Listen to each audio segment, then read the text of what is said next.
Yes guys, welcome back to another video from TooEasy Labs, and today we'll be taking a look at TooEasy Carousels, a free power-up found in our Webflow app. Now, unlike many other carousels, this power-up is swipeable and doesn't rely on Webflow interactions, which makes it super easy to copy between projects. Let's jump in.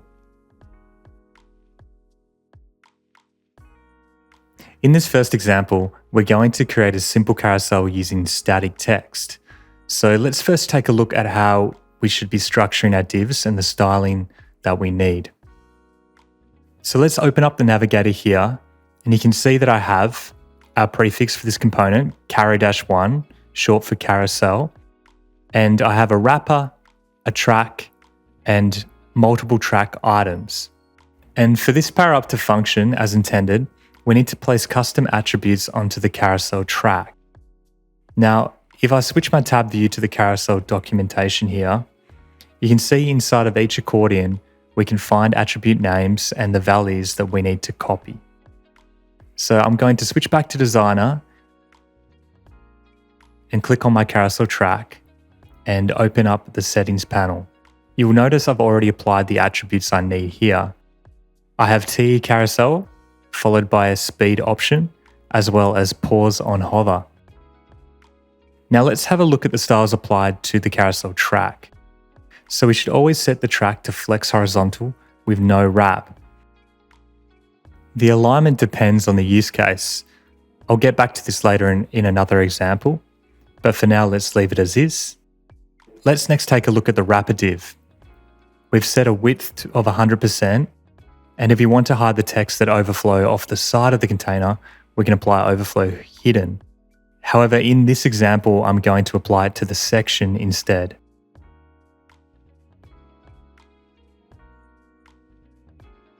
And our track items flex should be set to don't shrink or grow.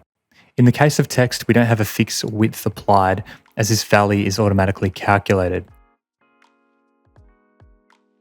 Let's rename this text to something like easy and duplicate like so. And we're going to create multiple track items. It's important to note that if we don't have enough nested items inside the track to cover the viewport width, we won't achieve the infinite loop effect. So let's come up to the top and hit publish here, and we'll open the page in a new window. And you can see the carousel effect is in action.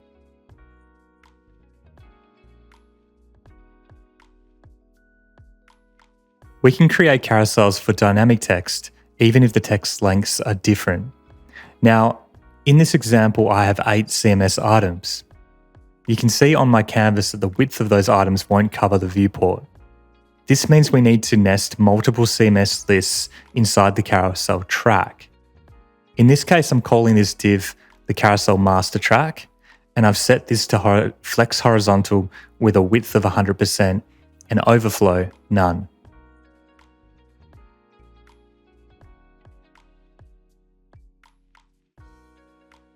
Now you can see that the CMS lists are styled the same as in the previous example. However, they have no custom attributes applied. So let's come up and hit publish, and we can see that that's working really nicely. We also have the option to change the direction of the motion. So let's come back to the master track and apply TE-carousel-direction with a value of right to left. Let's go ahead and duplicate this and apply an opposite direction of left to right and hit publish. Okay, now I'm going to refresh the page and we can see that that's working as intended. Let's take a look at the next example. In this example, we'll be using images inside the carousel. So like the previous example, we've placed multiple CMS lists inside the master track, and we've applied our carousel custom attributes. Now we want this image on the left to be the first item in view when the page loads. So let's apply a custom attribute of alignment left and hit publish.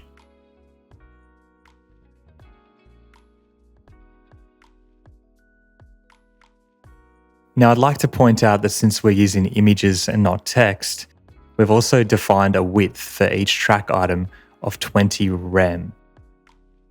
So let's just scale this down slightly and once again, hit publish.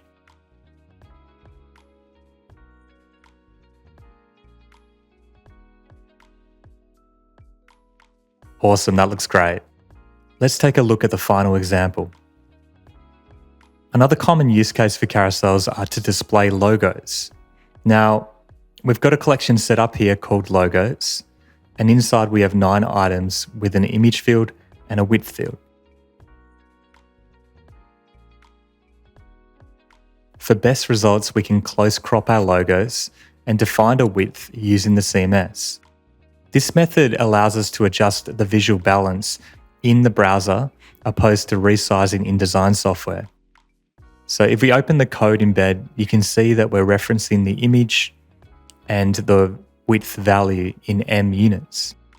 You can use any units you like, however, we prefer M's since it allows us to increase and decrease the scale of the logos at different breakpoints. We can also adjust the gap between logos by adjusting the margin value here.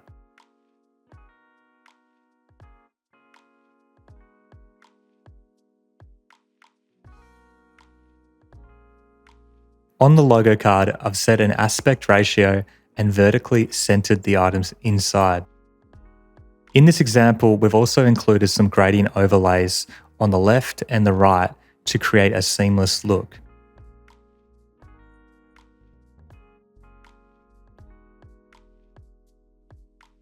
If we come up and hit publish and open this in a new window, you can see we've created an infinite logo carousel in really no time at all.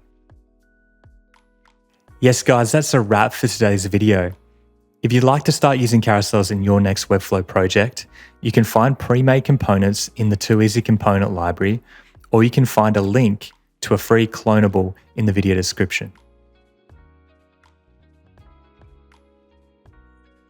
Until next time, take it easy.